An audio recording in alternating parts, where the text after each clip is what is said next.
video ako. Pumunta ako dito kay Mama Nita, nagpahangin kasi mainit sa bahay.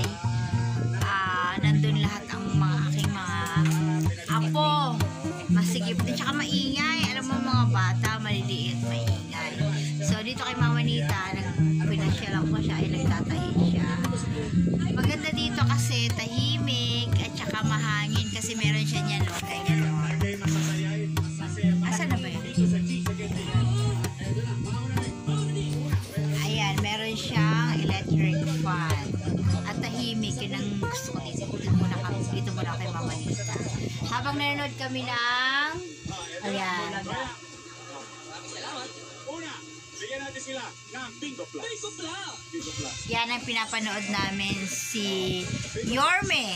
Yan, si Bulaga. Nandiyan si Mama Nita, nagtatahi kanina pa.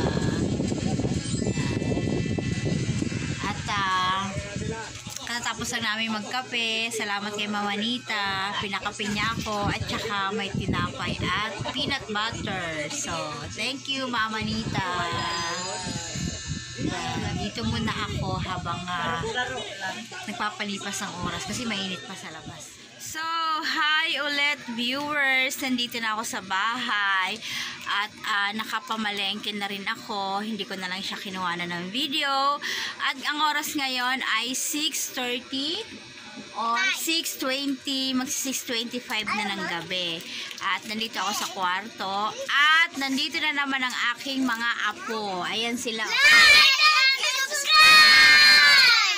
Yan, ganyan sila kagulo. Like and subscribe daw, dear viewers. Like and subscribe. Bye-bye! Like and subscribe. Like and subscribe to more videos.